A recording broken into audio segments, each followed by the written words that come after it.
Hey everyone, new 3 out of 12 here. Thank you guys for enjoying the last 4 parts of Higurashi, Chapter 4, the last question arc. And if you haven't, make sure you go check those out real quick before continuing onward, if you so choose. And make sure to leave a like and subscribe to the channel if you haven't already, because it helps me out in knowing what you guys want to see next. And make sure you start giving me those recommendations of what are some other good visual novel or just series in general so I can get into. Because I'd love to get into a really large series, one that's not currently coming out, just because I'm probably going to finish this before they release the first answer arc. But the second they release it, I will be on that day one. I guarantee that. Day one, I'm going to have a video primed and ready, just because I love this series so far. Anyways, let's continue.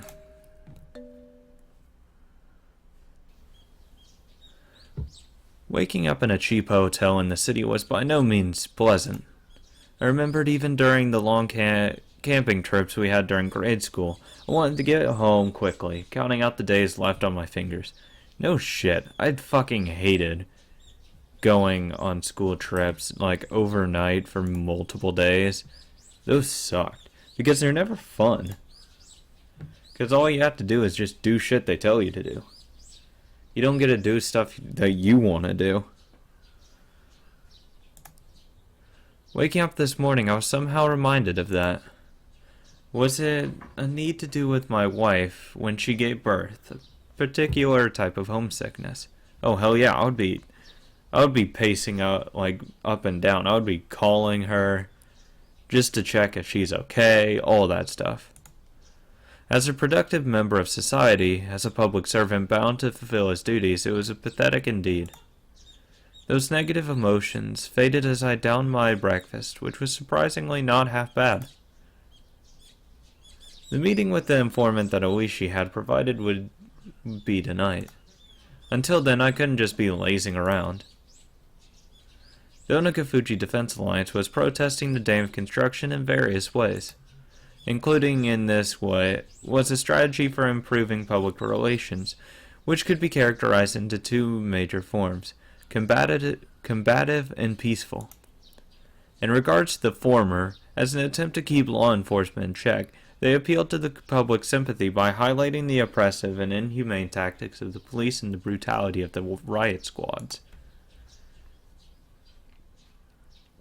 The latter, peaceful route, stressed how precious the natural surroundings of Hinamizawa was, seeking people who would oppose the dam on environmental grounds.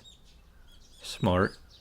As a part of that, the village of Hinamizawa had invited celebrated zoologists and botanists, as well as an environmental groups, to advertise the nature surrounding the town. According to the news in recent years, there had been a group calling itself Hinamizawa Nature Watching, setting up free sightseeing tours. I would have liked to have taken advantage of the opportunity, but when I called the village administrative offices, they responded that it was too late to put in an application for the tour, and they were still undecided as to when they'd be doing another one. Oh, that sucks. That would have been an easy way to get in. But you still can say you're observing the area and looking at the beauty. You know, just faking it. Just hope they don't catch you. I see. So there's no application for next time. Too bad. Are you a member of an environmental group? Or maybe somebody from a magazine? No, just here privately. Privately? Then you're a tourist. Something like that. It's my hobby to take pictures that display how beautiful nature can be. I read in a magazine that there are some precious nature reserves here, so I was looking forward to it. I knew there was an article that had something like that written in it, but I hadn't actually read it. Was it this God, whoa, no, stop. Was it this ab-libbed lie not going to work? However, contrary to my expectations, the person I was speaking to laughed happily. Ha ha ha, then come. The village is a little busy right now, but you're totally welcome here. Ha ha ha. See, always act like a fucking tourist. They will take your fucking money so quick. In that case, I'll graciously accept the offer. Thank you. How are you getting around? Car? If that's the case, could I ask for your license plate number? No, there's no ulterior motive behind that. Ha ha ha ha. You gotta make sure you don't set up that blockade. That was probably related to the checkpoints that had set up on the way to the village. If I didn't give them my license plate number, I'd most likely be hindered in various ways. I thought about using the car I had borrowed from the prefecture, but I was lost on whether it was okay to tell them that plate number. Yeah, probably, who cares? If the Onagafuji Defense Alliance was behind this incident, there was no guarantee that they wouldn't be able to find out who I was. I had to play it safe, so I elected to refrain from using the car. No, actually I'm not using a car. If there's a bus or something, I'd prefer that. We do have a bus, actually. The route is going to be discontinued soon, though. You can take that. It departs from Okonomiya Station. Thank you very much. I'll look out for it. When will you be coming? Is it your first time in Hinamizawa? If it is, you must be unsure about a lot of things. If you let me know, I can have somebody show you around. Oh no, I couldn't ask that much of you. Don't worry about it. That's just a bit of PR we do to protect nature around the village. Judging by what I saw at the checkpoint, the villagers were at the very least wary of outsiders. That's why, in order to move in and out of the village freely, I had to travel with somebody like Oishi, or side with the dam protests. Having an interest in the natural environment surrounding the village tied into the peaceful type of PR that the village was using. I was a bit against having a watchdog attached to me, but that might actually work out in my favor. The entire village was fired up about the dam protest, so I might be lucky enough to hear some especially candid opinions from the residents. Given that, there was no real reason for me to refuse their offer. Is it really alright? If so, that would really help. After that, I was shown the bus schedule and directed to which bus I should get on. Somebody would come and meet me at the bus stop in the village, probably a Sonozaki member. I would imagine that's who I would fucking send. But that's just me. After showing me around a spot I had taken interest in, there was no doubt they'd bring me to somewhere like an anti-dam information center. Then over a cup of tea, they'd try and indoctrinate me into accepting their principles and beliefs. Well, if that was their aim, there'd be a lot of freebies involved. The world is about give and take after all. I couldn't be going in a suit. I pulled some plain clothes out of my travel case and changed it into something more casual, obviously. It's not even a question. After calming down by watching some local okay, you don't need that. God, that... Oh no. You didn't have to say after that, it's just after calming down by watching some local television. Once the telephone conversation ended, I calmed down by watching some local television. I left the hotel and set out for Okonomiya Station. The bus route that I was told would soon be discontinued certainly didn't look that way. There was more than enough trips on the schedule, and the number of passengers was by no means sparse. It was the main link to Okonomiya, the only town in the area. The types of passengers that stood out were older folk, who didn't look like they could drive, and housewives who didn't seem like they had a license. If the area was submerged at the bottom of the lake, it wouldn't matter if there was a bus route. That's why it was going to be discontinued, in the unnatural scheme of things. I could catch a glimpse of the government's intent in cutting out their means of transportations to bully the villagers into emptying out sooner. God, that's underhanded as hell. It makes sense. According to the documents, talks between the Ministry of Construction and the locals broke down quite early. The government decided from the start to take an aggressive stance on the matter.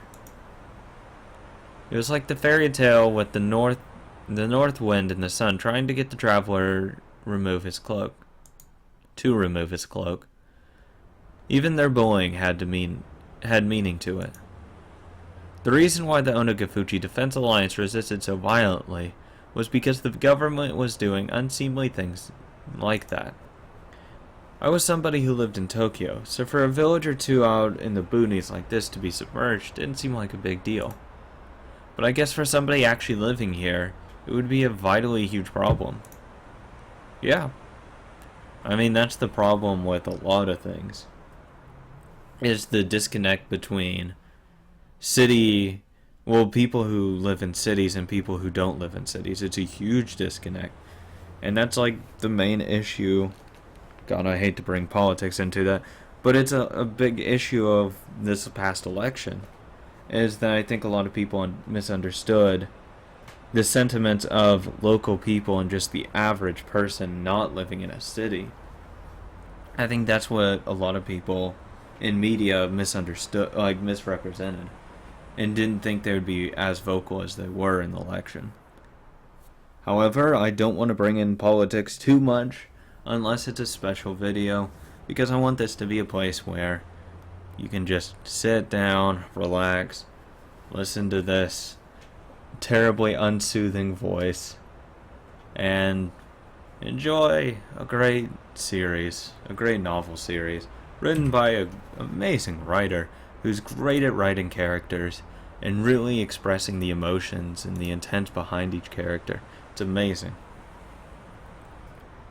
But I will say, I want everyone who has found this video just to calm down after the election. Just calm down. This is what happened in 2008. The same thing. People were complaining over the same thing that, it's stupid. Just calm down. Every year this goes on. The world will continue to rotate.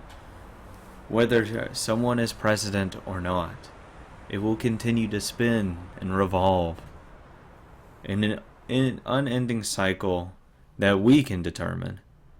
It will end one day, but we don't get a say in that. We don't get to determine when it ends early.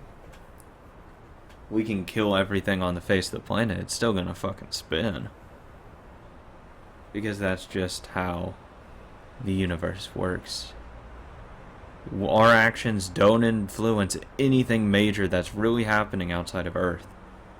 So, we're puny in comparison to the real universe out there. It doesn't matter. And we'll be okay.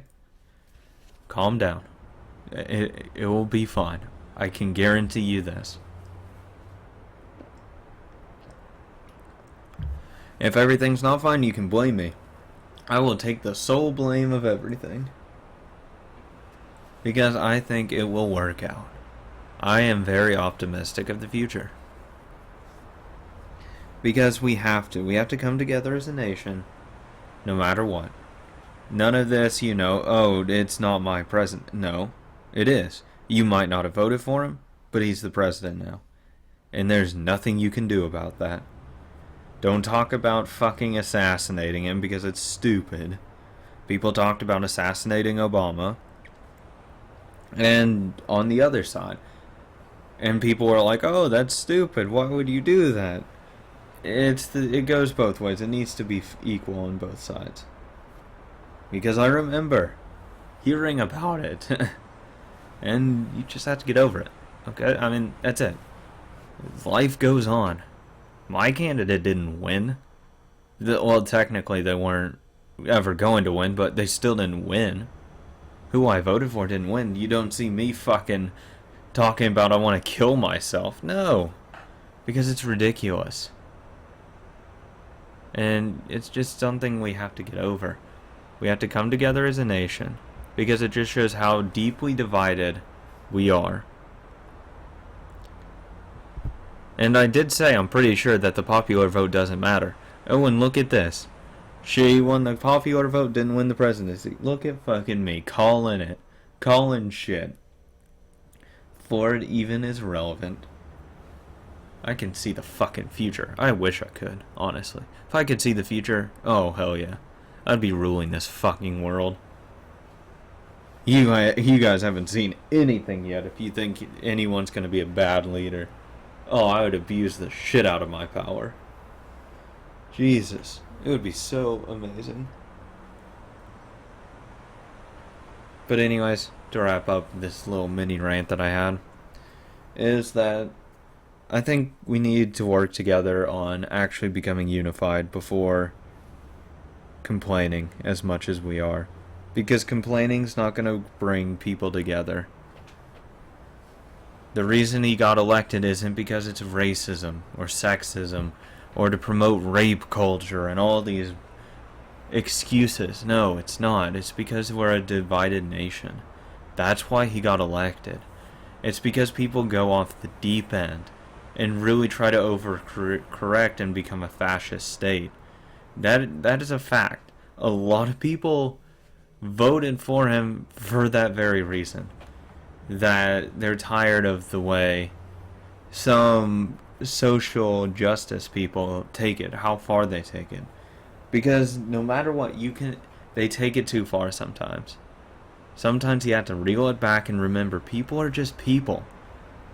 They're not machines. They can't understand everything. Some people just won't understand and accept something, and you have to accept that.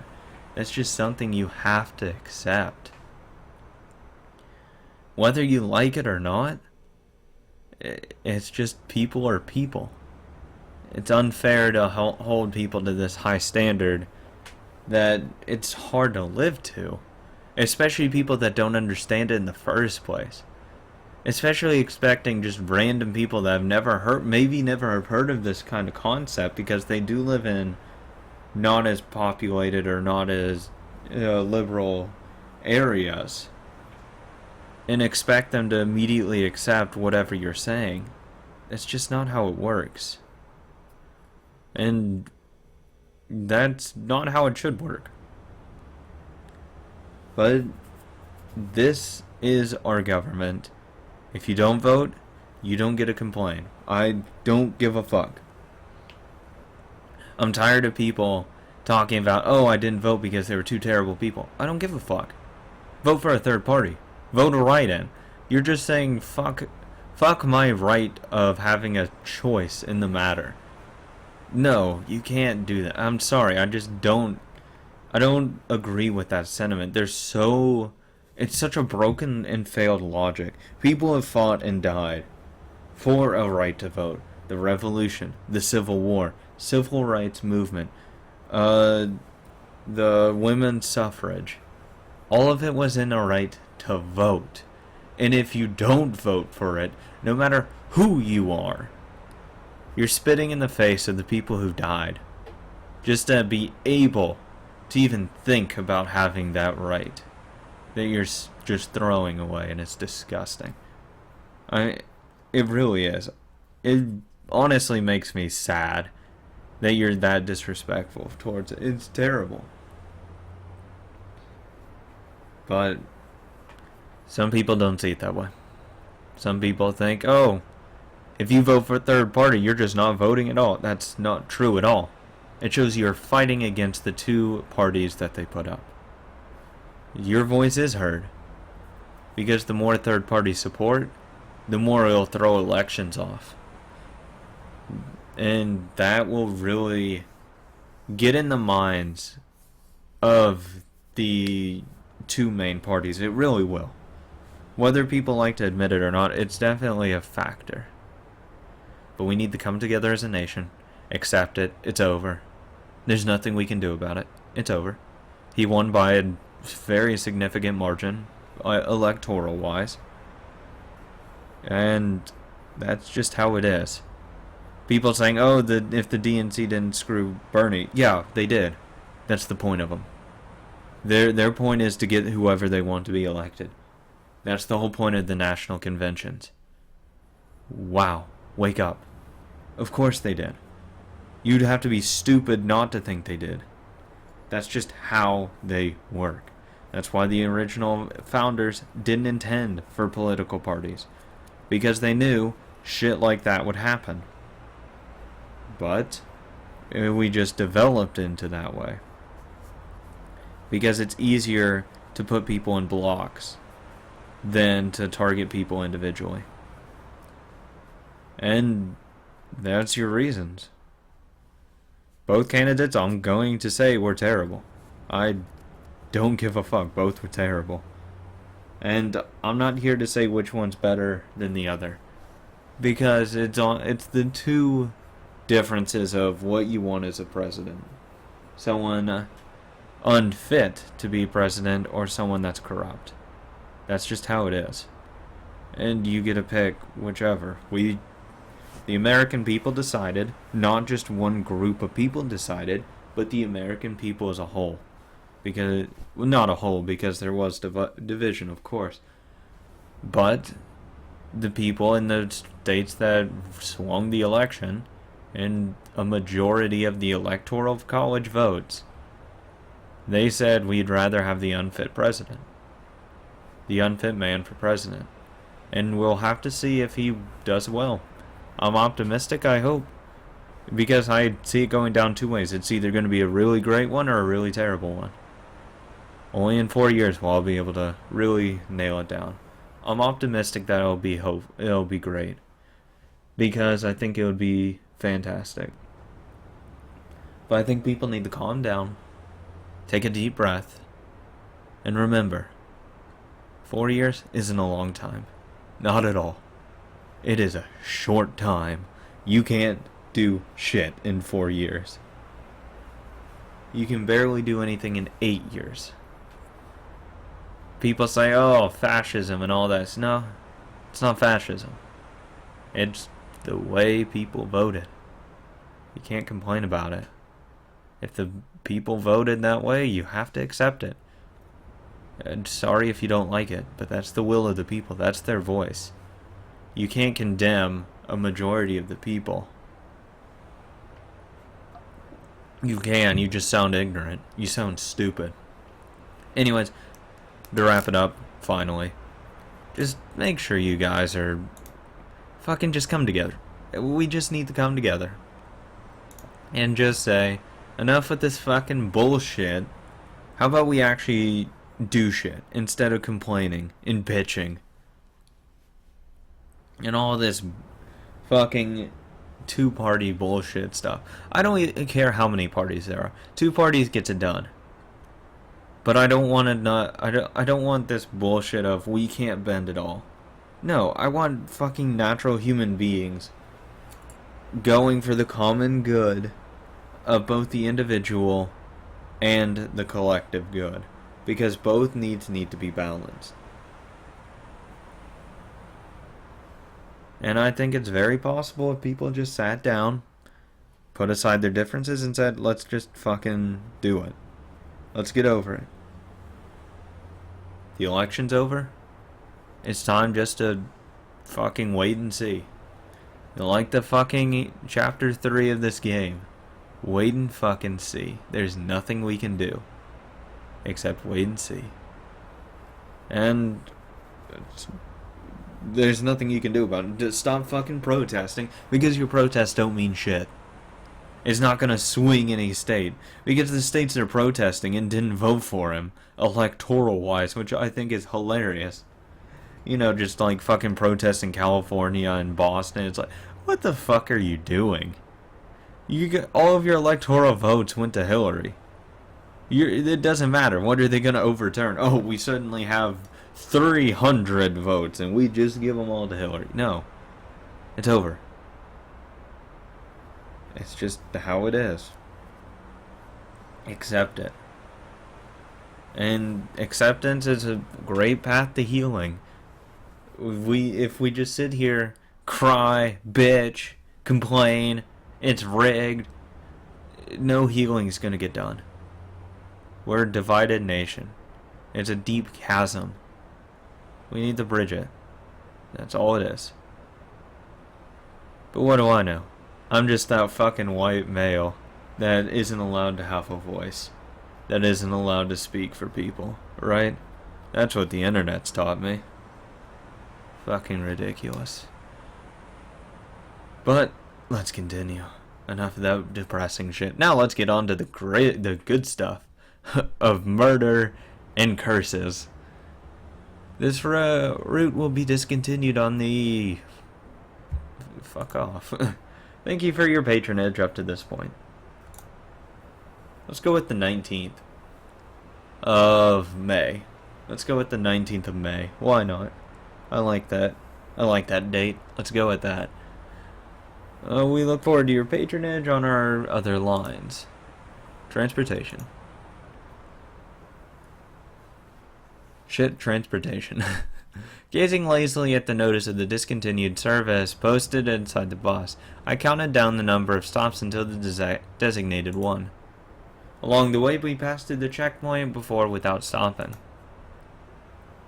They knew what time the bus was coming, so they had opened up the barricade ahead of time. From here on out was enemy territory. My palms at some point became coated in a thin film of sweat.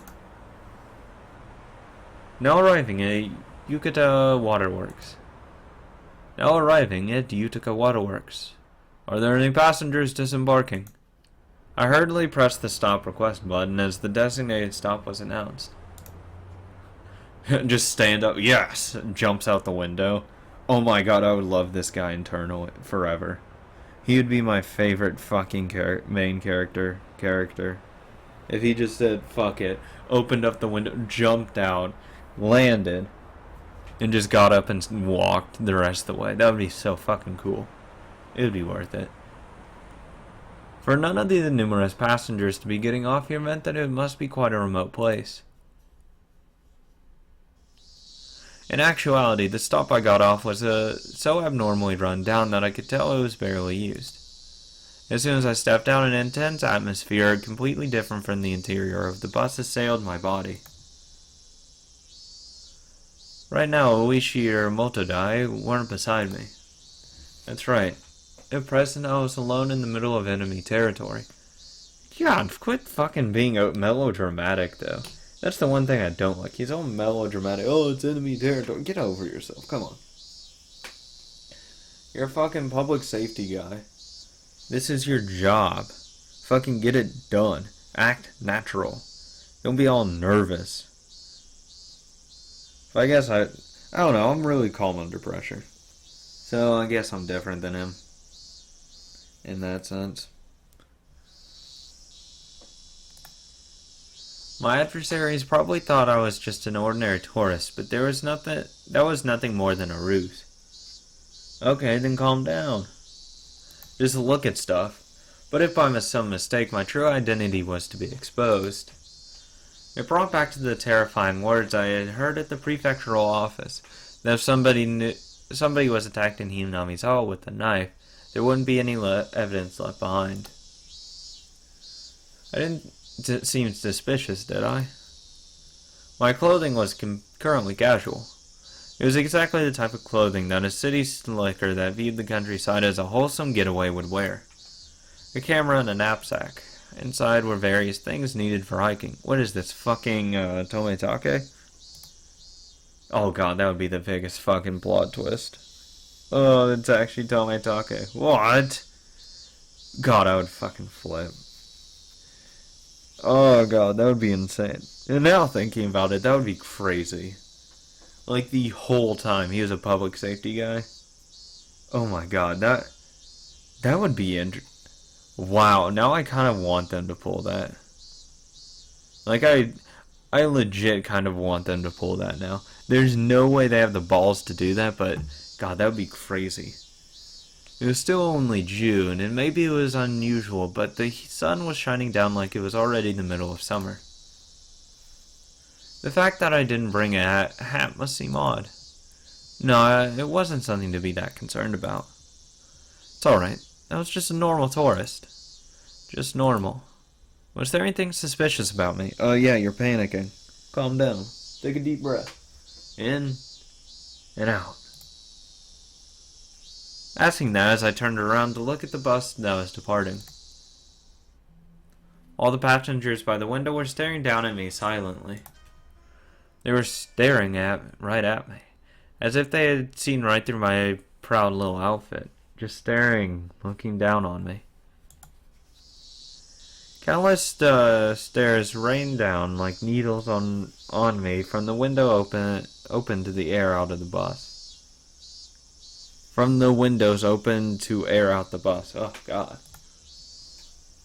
All that rained down were stairs. None of them were saying a word. What would they say? Fuck you. But all the more, their silent stares told me more than a million words could have. Hurry up and go back to Tokyo, you outsider. No,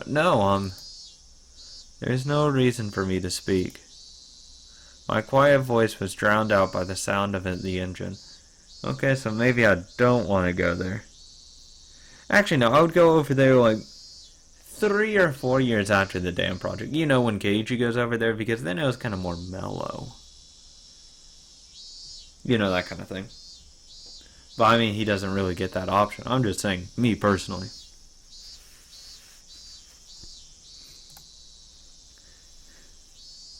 The bus, as if to torment me, set out slowly, and after doing more than enough to intimidate me, sped off. A thin film of sweat began to rise from my entire body. I want to know who the fucking tour guide is. According to the documents, it was a village that seemed wary of outsiders. Its population was small as well. I hope I get some new character art. I kind of want to meet new characters. I want to know more about the people. That kind of thing. If they saw an unfamiliar face, they would be quick to identify that face as an outsider. On top of that, nobody else had gotten off at this stop. It was a bus stop that they normally just passed on by. Somebody actually getting off there was no doubt that had drawn some attention. But this wasn't a slip-up. They were the ones who directed me to get off at this stop. There was nothing to worry about. I knew that if I was just nervous, seeing this was my first undercover assignment. Dude, calm down. Calm down. You're overreacting. You're just looking into a damn project. They might not have even done it, though they probably... I'm gonna just slide that up to a 98% chance that they did it. But he doesn't know that. His is still, it's a question. So, you know.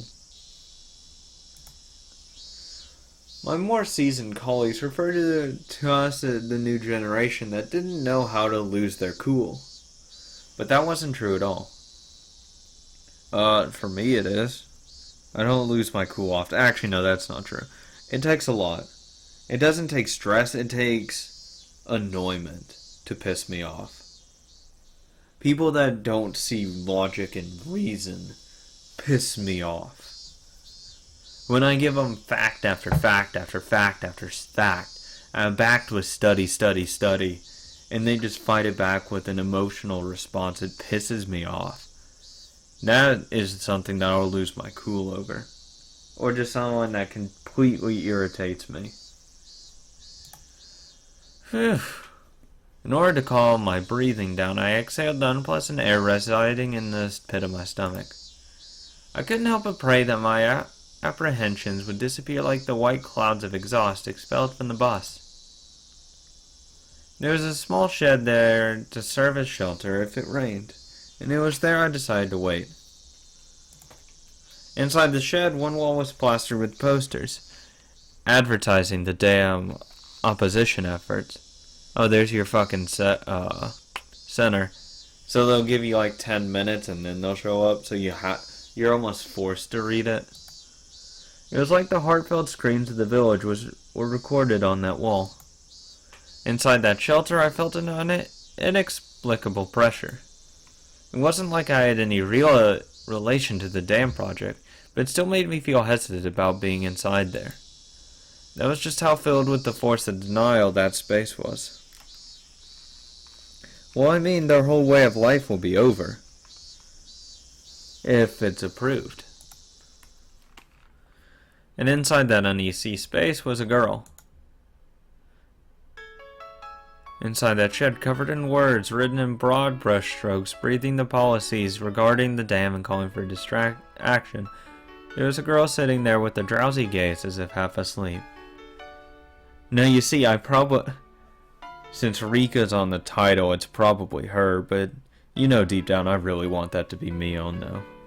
You know deep down I want that fucking shit. But that's just me.